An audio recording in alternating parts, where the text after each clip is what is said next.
আসসালামু আলাইকুম ভাই, একটু দাঁড়াবেন, কথা ছিল আপনার সাথে। ভালো আছেন? জি ভাই ভালো আছি। আপনারা এখানে কি কি বিক্রি করেন? এখানে আপনার হাড়ি পাতিল আছে, তারপরে মহিলার কসমেটিক আছে, আচ্ছা, ছোট বাচ্চাদের খেলনা টেলনা আছে না? বিভিন্ন ধরনের খেলনা আছে, লিপস্টিক আছে। কেমন বেচা বিক্রি কেমন হয় ভাই? আছে আল্লাহর রহমতে ভালো আছে, মোটামুটি 1200 টাকা হয়। ভাই কি রাঙামাটিতে কি আগে থেকে রাঙামাটিতে ছিলেন নাকি রাঙামাটিতে আসছেন ব্যবসা করতে? আমি রাঙামাটি আসলে 15 বছর ধরে। কোনো বছর না? হ্যাঁ। রাঙামাটিতে মানে জন্ম তো রাঙামাটি না মনে হয়? না, জন্ম রাঙামাটি না, দেশের বাড়ি ব্রাহ্মণবাড়িয়া। ও, কেমন লাগে রাঙামাটিতে এমনিতে? রাঙামাটিতে আমার খুব ভালো লাগে, এই কারণে আমি রাঙামাটিতে আজকে প্রায় অনেক বছর ধরে।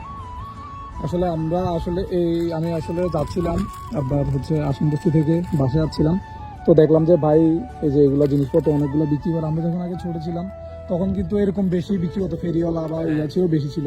এখন বর্তমানে এগুলোর পরিমাণে মানে দাম আস্তে আস্তে কমে যাচ্ছে, সব অনলাইনে হয়ে গেছে, মানে সব কিছু অনলাইন থেকে কিনে।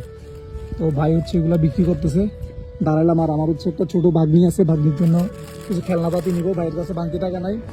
সামনে গিয়ে ভাই সামনে আসেন তাহলে আপনি, হ্যাঁ